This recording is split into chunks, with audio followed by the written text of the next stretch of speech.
Go. All right, we're here with Dr. Jones and the lunch crowd.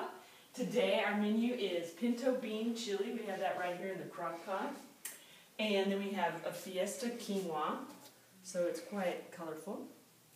And then we have guacamole with organic corn chips, and they are pretty colorful too. And then we have in our guacamole, we kept those avocado seeds just to make sure things stay fresh. All right.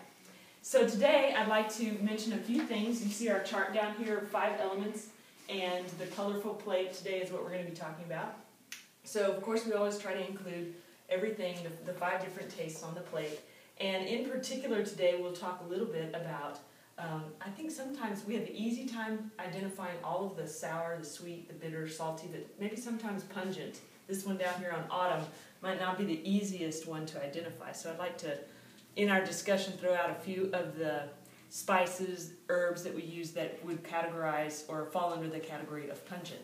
So those today, in a, let's say a macro Mexican meal, would be chives and garlic and cilantro and other types of herbs and spices that I've heard listed under the pungent category, you know, like parsley and so forth. So oftentimes when you think of pungent, is that kind of what you think of, or are there any other additions to what you consider the pungent taste?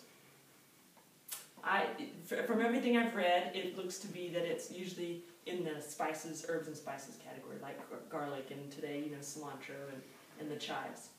And one little point of discussion out of our book, and there's the quote on the board that says, "Put a rainbow on your plate for the advantage of health-giving phytochemicals." And so the suggestion is, of course, to try through the day to put as many colors on your plate as possible. So red, yellow, orange, blue, and purple. I mean, that's probably the hardest one to come up with. And green. But if we can put those colors on the plate, and as I mentioned on Tuesday when I was also giving another demonstration and was also interviewed at the time, the gentleman asked, well, so what if you do include meat on your plate? And I said, you know, that's fine because it's a protein, but like I've actually put just a little bit of chicken in here, and maybe the suggestion is to treat the you know, harder proteins as like a condiment, or of the 4-ounce, you know, portion that we've talked about that fits in our hand.